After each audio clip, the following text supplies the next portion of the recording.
Hi, everybody. Welcome back. So, speaking of creating access, awareness, and belief, education is a linchpin to creating the next frontier leaders. And we have a great panel of visionary leaders in higher education who will talk to us about their approach to ensuring continued access for students, particularly students from minoritized communities, students who have been historically underrepresented in higher education, and who are underrepresented in STEM right now. To do that, first let me introduce a visionary leader and the moderator of this august panel, Dr. Greg Washington. Dr. Washington is the 8th president of the largest and most diverse public university in the state of Virginia, George Mason University. His impressive vitae includes service as the former dean of the University of California in Irvine Henry Samueli School of Engineering and a former dean of the College of Engineering at Ohio State University.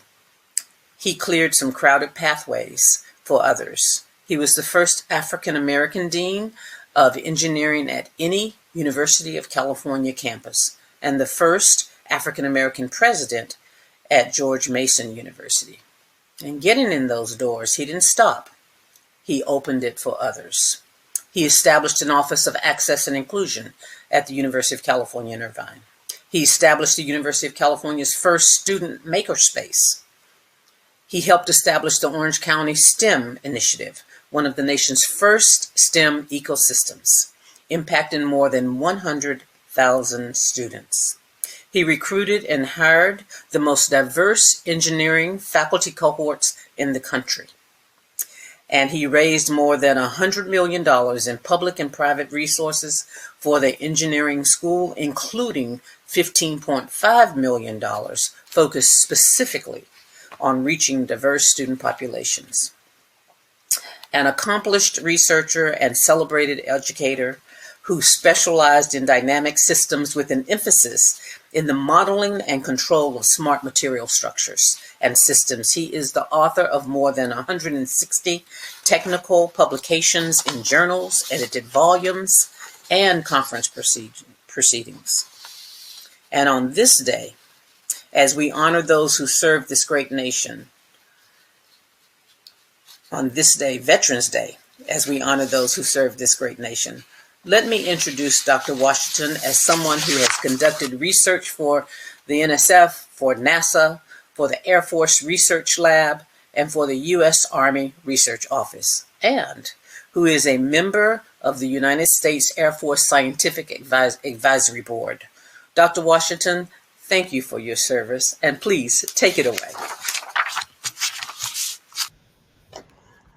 Wow.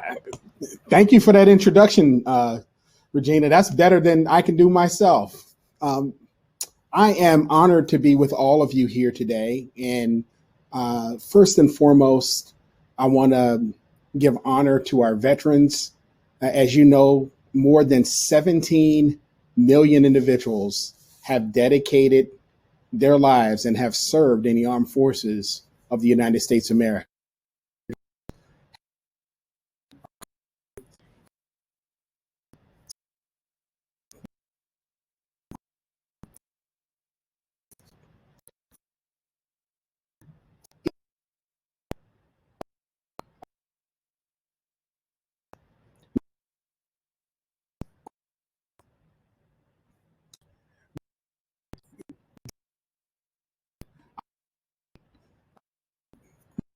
Dealing with an economic crisis. And finally, we're dealing with a racial inequity crisis. And all of these are happening simultaneously on our campus. The pandemic has impacted our institutions, both public and private, significantly, with close to 300,000 cases at more than 1,600 universities. Some institutions have actually even become spreaders into their respective communities. From the economic side, we are sending students into the most difficult economy in the last 50 years. Right now, the current unemployment rate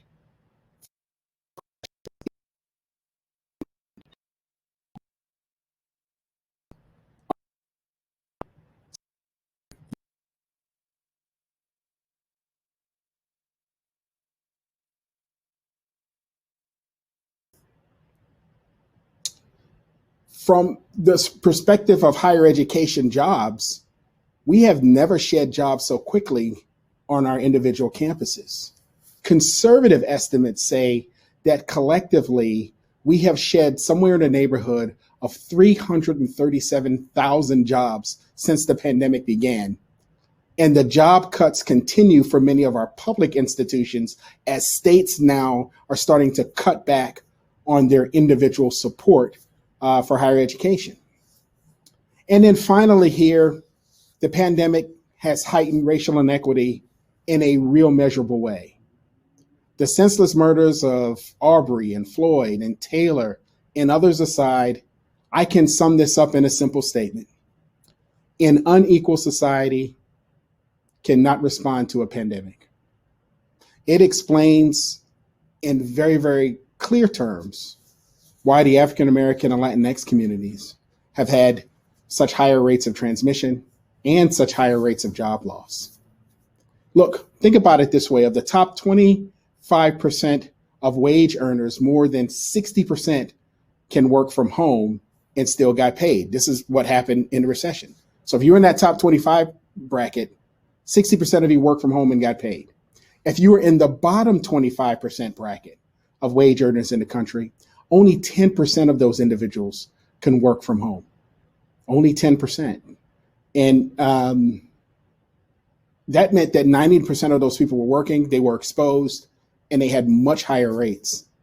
And then when you started looking at job cuts, if you were making less than $100,000, if you're making less than $40,000, 39% of those jobs were lost. And if you were making more than 100, only 13%. So when you start to put it in an economic sense, you can see how some entities were impacted much higher than others. I'll wrap this up by saying, despite the three simultaneous challenges that I put in front of you, higher ed might be we might have the best opportunity in front of us that we've had in 50 years. Think about it. We're at the vanguard of new tests, new treatments, and new policies related to the pandemic. Whenever there's a conversation internationally, that conversation focuses on models, on test procedures, and on data that actually emanate from universities.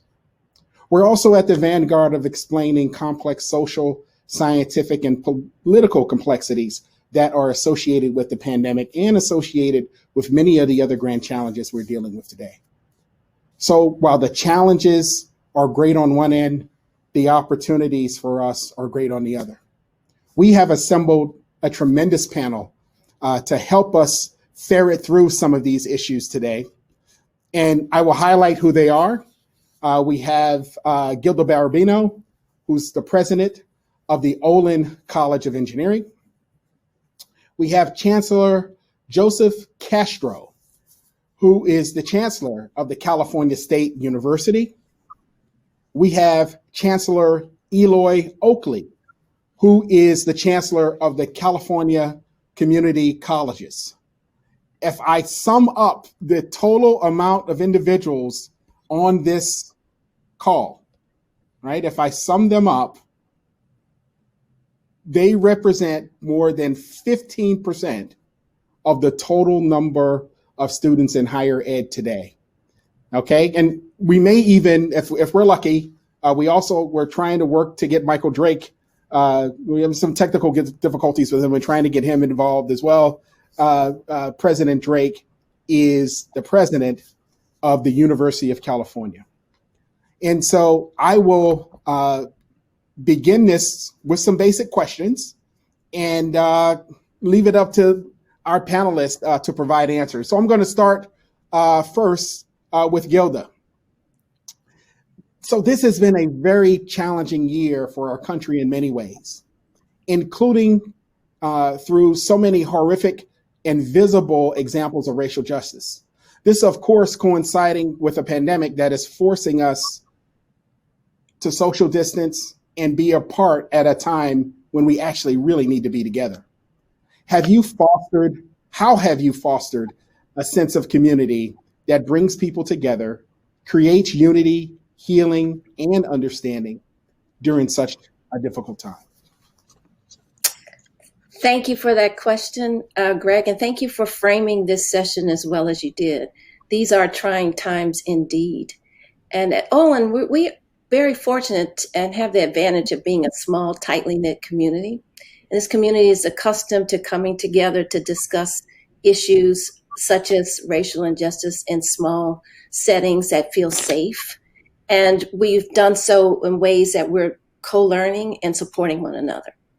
That said, even with that, in this environment where we're finding ourselves virtual and remote, it couldn't be more challenging.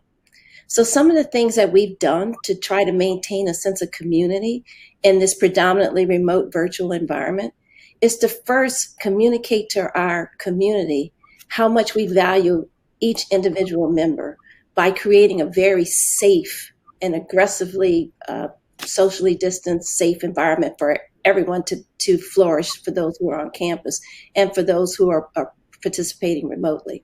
So that's one thing that we've done, like creating this sense of importance and care, including around mental health and wellness, those kinds of activities and support. So the other thing that we've done to really foster this sense of community, because let's face it, what we all want is a sense of belonging, and we need some connectivity. And it's more difficult to do this in distant settings. So we've done things like have virtual community-wide meetings and center them around storytelling to create those individual and more personal connections. So one we did was around a community read. And the community read involved understanding a sense of home, sense of place, origins of home. And everyone had the opportunity to create their own story and narrative and share that around that. We also, for the students who are on campus, we have them grouped in pods, which we're calling families, so that each individual has this opportunity to connect more broadly within a family group. And within that family group, they can be a little bit less socially distanced. And we've also done things where when we're doing community-wide events, we include the families, we include the alumni, we include faculty, staff, and the students together as co-learners and co-creators. And we found that to be very helpful. We've also done things like thinking about how do you manage the personal interactions between faculty and students, for example, in the classroom. How do you make that as personal as you can in a virtual environment? And honestly, we've been thrilled with the innovative and creative ways that both faculty and students have come up with to remain connected that way. So I'd end with just reinforcing this concept of quality interactions, touch points, so that we all stay connected and have that sense of belonging, even in trying times like this. All right, that's a great answer. I want to move on here to the next question. Campuses across the country have been radically changed during this difficult time, with a number still fully online. And this question is for you, Joseph. Looking ahead, what has the pandemic brought to the fore that you think is here to stay? And what do you think will fade as we eventually move beyond the pandemic with a vaccine and other steps? Similarly, what is the biggest thing you think will be different about higher education 5 years from now? And what is something that you think will remain the same? Thank you, Greg. It's an honor to be on a second panel with you of the week, talking about these very important issues. And I just want to make sure the audience knows I'll be Chancellor of the CSU system on January 4th, following Chancellor White, who's still in office. So we're transitioning right now. I'm currently the president at California State University, Fresno. And to your question, Greg, this is a most important and consequential time for us in higher education. This pandemic has certainly exacerbated the inequities that we already were aware of, and especially for universities like the one I serve at now in Fresno, I serve a population that's very diverse. 70% of our students here are first in their families out of college. It's Hispanic serving with many dreamers who live in rural areas. It's also an Asian American, Native American, Pacific Islander institution, and I serve many Hmong students whose socioeconomic profile is very similar to Latino and African American students. So in a place like Fresno, I've really worked hard with my colleagues to make sure that we have all the tools in place to support our talented students. And as you know, we've built at our universities these structures to support them. And now that we can't use the usual structures, we've had to be quite creative and innovative. And that starts with making sure the basic needs of our students are addressed with food and housing and clothing and emergency funding and technology. And that's been the case across the CSU system. And what I've seen is tremendous resilience on the part of our students. I know it's a highly textured environment across America. I can tell you that the students in the CSU are pushing forward. We have more than we did last year, so our enrollments are up. And here in Fresno, over 5% increase in the past year. So what I'm seeing is tremendous resilience and struggle, mental health challenges, of course, but we're learning so much. And as it relates to the 5-year part of your question, Greg, I do think that we're heading to a new place. I don't know exactly where it is going to be, but I believe that, right now we're offering about 90% of our courses in the CSU virtually. Before the pandemic, it was exactly the opposite, 90% in person. So we've pivoted in a significant way, and we've invested tremendously in our faculty through professional development. They're feeling more comfortable, although they're stressed. And what I'd say is, without the stress of the pandemic, I actually see more of a hybrid approach that could be more accessible for our students and higher quality. And I intend, as the next chancellor of the CSU, to leverage technology in new and exciting ways that promote student success and work collaboratively with Chancellor Eloy Oakley. Thanks for your service, Eloy, and President Drake in California to create a stronger pathway from K through 12 through the community colleges and the CSU and the UC. So I'm cautiously optimistic. I think it's going to take some very, real creative, innovative approaches, but I'm up for that challenge with my colleagues, and I'm excited about the future without the stress of the pandemic. Outstanding. Anybody else want to take a stab at that? This whole idea, do we think there'll be anything that's different going forward? Or will we just go back? Everything will be different going forward. All right. Everything will be different going forward. There is no going back to the past. What will be different? What will be different? Well, first of all, our attitudes about higher education continue to shift, and this pandemic has brought to the forefront the challenges that Americans across the country have had in accessing higher education. I think the pandemic has exacerbated the inequalities that exist, whether they be financial, whether they be access to quality health care, whether they be access to broadband. So I think we're going to have to shift our thinking about how we democratize higher education. We cannot continue to operate in the silos we've been in across the country, and focusing on selectivity, not on inclusivity. I think inclusivity will be the way forward.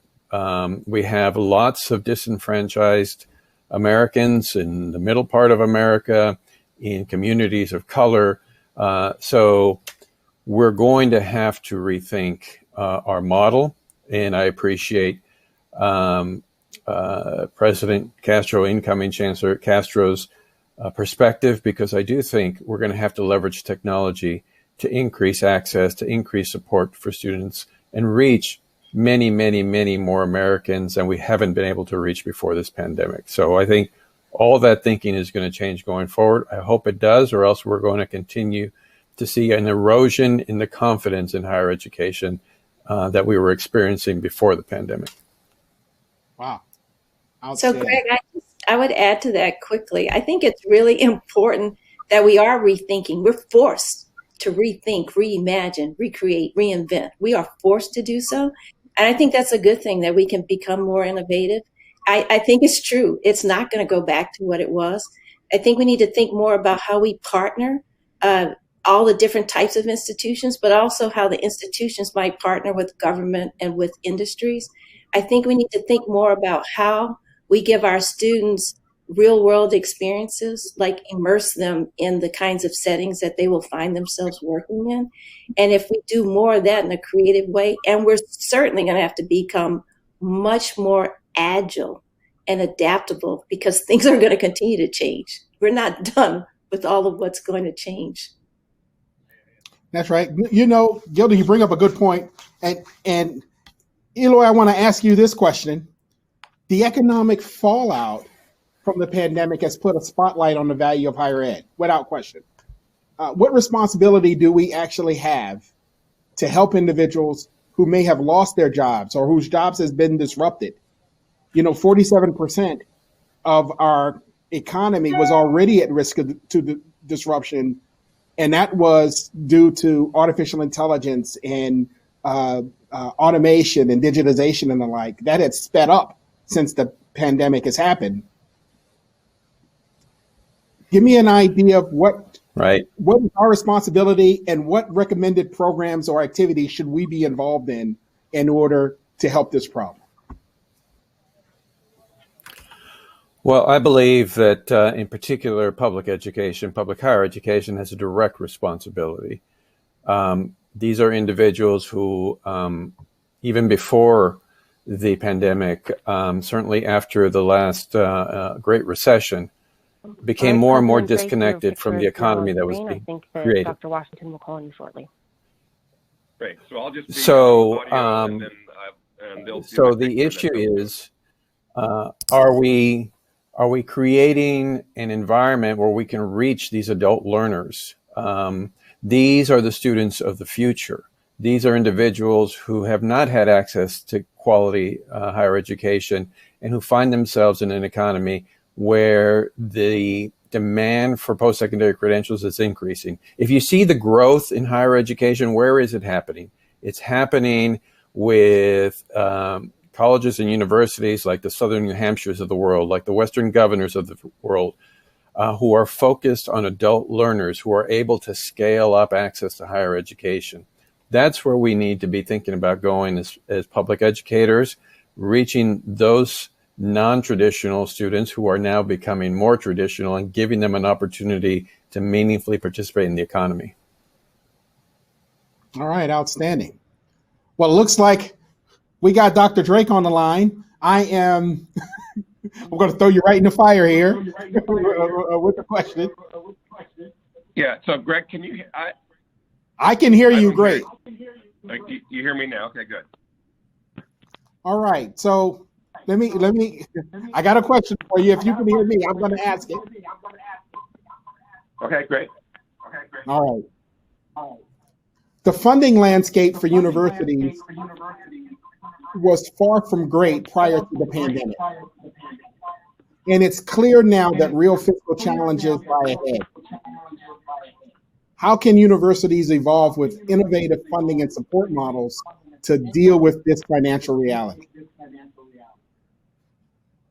Great. Well, if you can hear me first, I'll say great to see everyone. And nice actually to be together. And actually, Greg, I haven't seen you since your new transition this past summer. So it's nice to see you in this new role. And I appreciate the attire for business casual there in Virginia. So very, very nice. And then also great to see our other panelists as well. And I appreciate that and really old friends all getting together.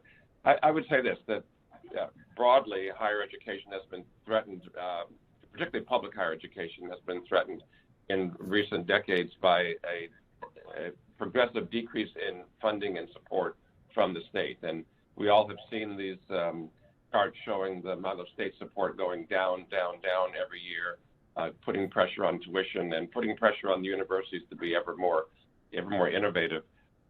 And as we're doing that, we work to do our very best to find other ways to support the mission of the university. And so I would say that the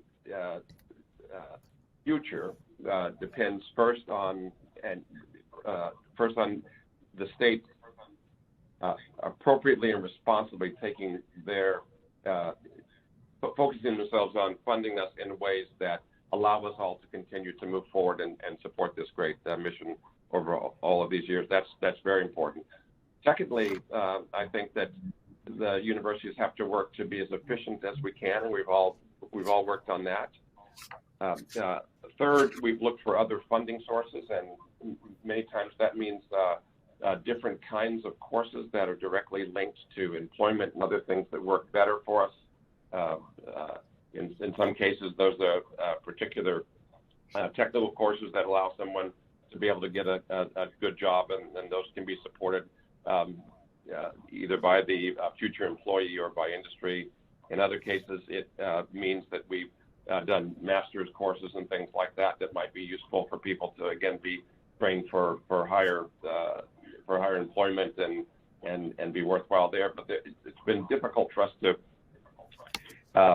find ways to support our funding moving forward without needing to rely more on support from students and their families, and that's, as you know, driven up the student debt dramatically.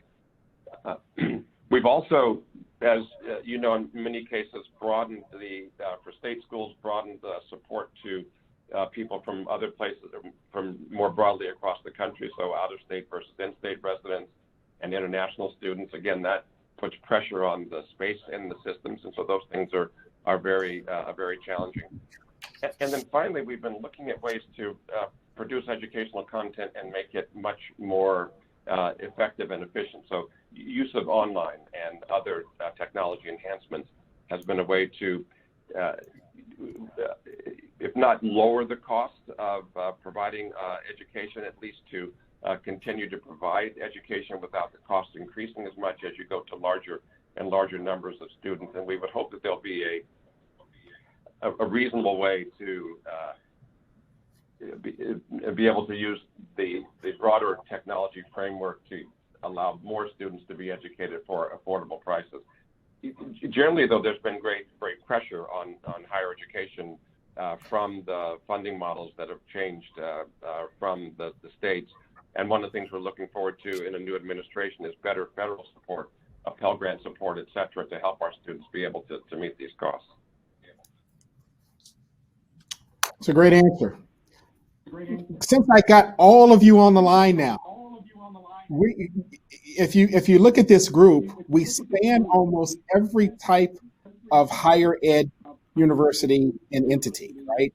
From small private to large research one public to community colleges to entities in the middle. Some view higher education as a way to recession-proof individuals, while others question the cost of a four-year education when apprenticeships and two-year programs are more affordable. Is there an opportunity for two-year, four-year institutions of multiple types to work together on programs to support our students? This is kind of an open one for all of you. And if you have examples, please highlight it. Sure, I'm happy to jump in here.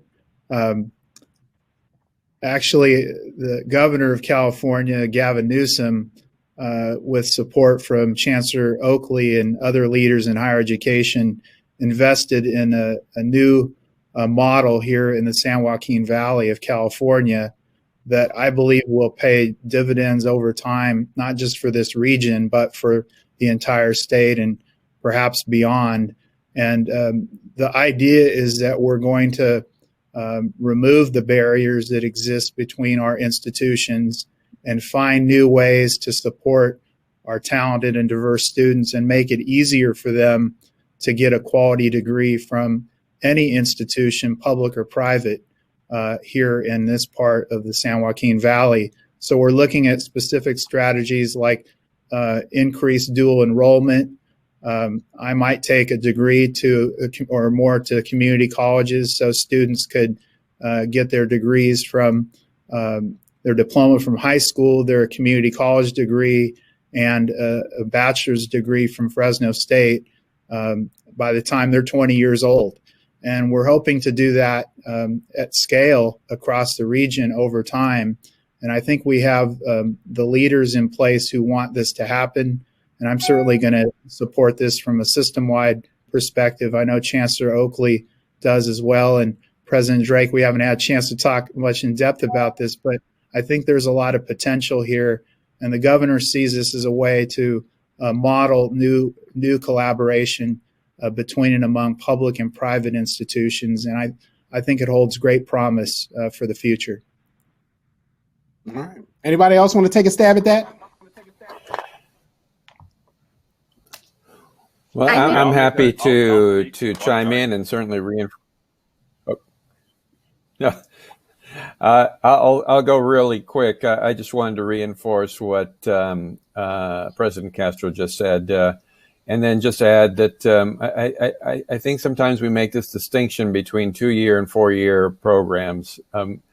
It's all part of higher education, and I think we need to break down some of the silos and just focus on ensuring that we provide as many Californians, as many Americans, access to high quality credentials going forward, and allow those individuals to be able to stack those credentials to higher learning opportunities, to gain access to our public and private universities. So I don't see it as an either or situation. I see it as both. We need to create pathways for both of those educational goals and make sure that there are opportunity for those to meet in the end if a student chooses to continue to pursue a higher level degree. So my comment actually was going to reinforce what you just heard.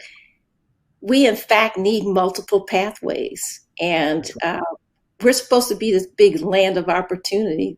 Let's act like it. And in fact, that education is a mechanism for upward mobility. Education is a differentiator. So pathways to that education, regardless of how it's stacked, should be made available as widely as possible. So I think the opportunities, and for those from underrepresented groups in particular, the biggest obstacle is not having the opportunities in the first place. Man. Well, I'll try to speak now. I was hearing a very disorienting echo before, so now I'm hearing you through my computer, speaking through my phone. So I think I'm feeling like one person now, which is better. And I would just say that I agree with all three of my colleagues that there was a jazz club in San Francisco I used to go to a lot. It was called the Both And Club, and it was a great club. And I think it's a great message. This is really every pathway that we can provide for people to get post-secondary education, however many years it is. I think that's a great thing. We're looking forward with Chancellor Oakley and President Chancellor Castro to be able to collaborate as actively as we can on these programs as we move forward. I began at a community college and then went to a private university, then back to the University of California. So I've been in all of the different segments. They all work. It's all one pathway forward, and we're looking forward to working together to create the widest pathway we can. So we have been, all of us, all these institutions on the line now have had substantial components of your course offerings online for a significant period of time now. We knew that the digital divide was real pre-pandemic. There had been a digital divide. And then we went to an online framework where broadband was the table stakes. It was necessary. It was a requirement. Have you seen the digital divide impact your offerings since COVID-19 has started? And what have you done about it? And what are some recommendations that you can give to others?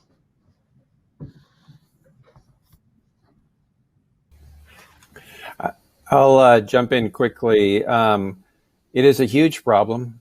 It is a devastating problem for our student population because like many students throughout the country who attend public broad access institutions like the community colleges or like the CSU and others, this is a huge issue for our lowest income communities. One, in the community, they have a lack of access to broadband.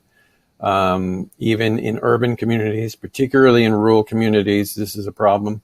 So not only can they not participate in some of the learning that we've adapted, but they have brothers, sisters, children in the K-12 system who can't access broadband.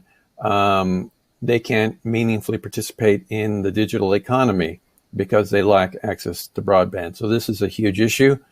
We are working together with Governor Newsom and his team. We've assembled all the internet service providers. We've tried to get everybody to work together in the meantime until the governor, the legislature, others at the federal level can really think about broadband as a utility, not as something that is a nicety to have. Anybody else seen it in your offerings and come up with any creative ways to manage it? Absolutely. I serve in an area that has rural parts of this region, and some of our most talented students are dealing with this challenge right now. We've leaned into it, and we've written some big checks for technology to meet that need. But as Eloy said, the broadband issue is such an important one. So even if we get them an iPad or mobile hotspot, they may still not be able to connect. So we need to address that. And I agree with him that we need support from Sacramento and Washington to make that happen. Until that is the case, I think we all just need to be as aggressive as possible to make sure that we find those solutions. I mean, for us, it was 8,500 devices that we sent out, funded largely by the CARES money. And thankfully we had that, because it would have been very hard for us to do that under normal circumstances. And then we're going to try to scale up in the spring and have more students here on campus if we can do it safely. And so far we've been able to have about 7%, but we're going to try to scale that up, and even if we can, open up some of our study spaces, because I know it's an issue for so many of our talented students. I think we just need to be as creative as possible until we can get that larger policy solution or solutions in place.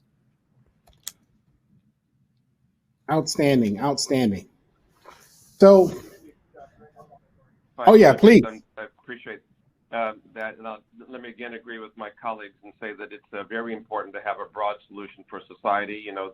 The broadband is important for our students, but also for their families. And so if you're not connected in this world today, you have a difficult time making it in so many ways. And so I appreciate very much Chancellor Oakley's comment that it really is a utility, and we really need to step up and to realize that in the modern world. I think that's critically important. I know that many different colleges and universities have done things like set up hotspots in parking lots outside various facilities. We did this when I was still at your former institution, and we had regional campuses. We made those regional campuses places where you could drive in your car at least and get onto broadband if you could get to the parking lot of the campus, and that worked well. We also had a program that I think will be more and more common, where since hardware is necessary for this, some connectivity is important for everyone. We worked on a program to make sure that our students could have at least an iPad to be able to connect, and that was a very helpful part of it. But I think broadly, this is something that has to be made available to people in higher education, but also in the general lives, to be able to be connected to the world, the same as a telephone and basic utilities are. One more thing I wanted to say, just for and President Castro mentioned this very much. We on our campuses have had different levels of population, from relatively unpopulated to more populated. The most important thing for all of us in the country really is to use what we call non-pharmaceutical interventions, or NPI, to help prevent the spread of this virus. We're on an ascending slope of a surge, and wearing masks, socially distancing, and using good hand hygiene for these next 3, 4, 5 months is going to be the most important thing that anyone can do to allow any of the steps we'd like to take toward normalcy to come back. Vaccine available today, it would still take many, many, many months to be able to distribute enough of it to be effective, and that's a practical impossibility. So just making ourselves safe and wearing masks allows us to do the things that will allow us to pull ourselves back together. And I think I just wanted to echo that point. Well, look, I'm going to take a little bit of the privilege of the moderator here. We think and we are acting as if we're kind of on the tail end of the pandemic, right? Chancellor Drake, you just spoke about how we're on an ascending slope. And I noticed just recently, just came across the wire here, that, many of these universities who decided to have college sports be a big part of their offering, that, somewhat of bringing us back to normalcy. We've seen a whole host of games canceled. Just recently, the Ohio State-Maryland game is canceled because the students are getting COVID-19. And I don't know if you saw what happened last weekend when all of the students rushed the field after Notre Dame beat Clemson. Oh, man, I almost had a fit. I just couldn't believe it, because that there's going to be a spreader event that's going to emanate from that engagement. Is there a chance? Do you think we can go back? Right? Many of us are, I think we're kind of figuring this out, right? But could we go back to March in terms of how we're going to operate and in terms of our future starting next year? I'll jump in first. What I'm doing is watching on the screen to see when people's mouths move, and I saw everybody quiet there for a bit, so I'll jump in. I'll jump in first. And not any, President Washington, not anytime soon. I mean, just thinking about the vaccine, and let's say the Pfizer vaccine comes out and works just as well as they say that it's going to.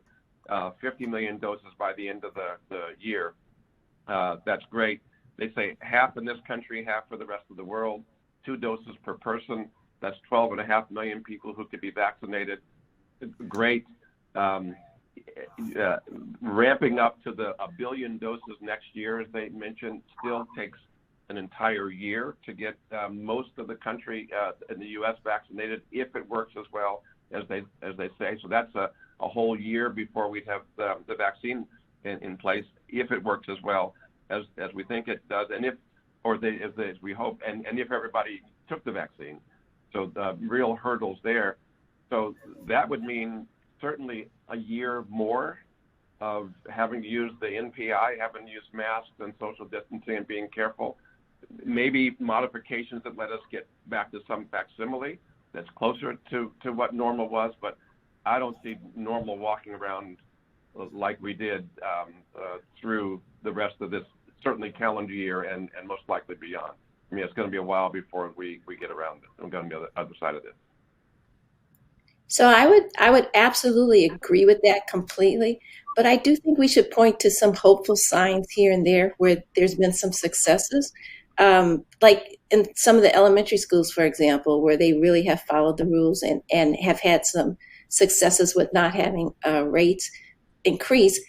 And I will use my own institution as an example. I did say we are small, but we are testing students twice a week. And so far we have had 0 positive cases amongst our students. So I think, and we're not the only example like that, but that's one. I do think there are some positive spots out there that don't get a lot of attention because we hear most about the egregious cases, but there are some models that give us hope. Wow. 0 cases? Are you guys in a bubble? The NBA bubble. That is amazing. So look, we've had we've had a low number of cases as well. We've had and we've done okay managing it. But it's difficult. Look, I always feel like I'm one frat party away from going back to the March shutdown. Anyway, let me move to some questions that I see from the audience in the chat box here. The first, with so many emergent ed tech companies on the market, is there an overarching industry or academic plan to integrate and leverage technologies? This question is actually referring to technologies out there that will help us do the job that we're doing relative to teaching. I'll give you a classic example is what we're dealing with now. Just today, I had a conference meeting on Zoom. I had a group meeting with my individual staff here on WebEx, and I'm meeting literally with all of you on Intrado, and it's not even 3:30 here on the East Coast.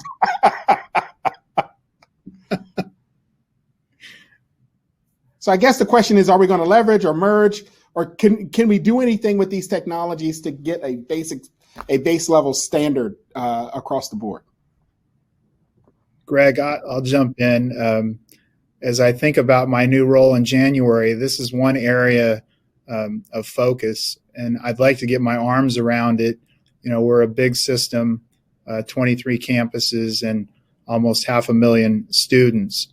So there are a lot of moving parts, but I definitely think there's room for greater coordination, creativity, innovation, whatever we want to call it. I'd like the landscape to look different for us in the next 5 to 10 years, being much smarter, more adept at the use of technology.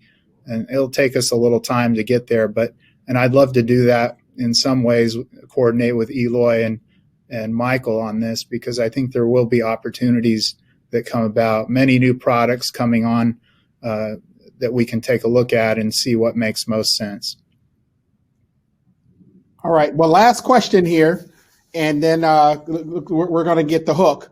In the state of California, the governor has made a policy commitment to address the racial inequities, including a commitment to explore opportunities to directly address systematic racism that has affected the African American.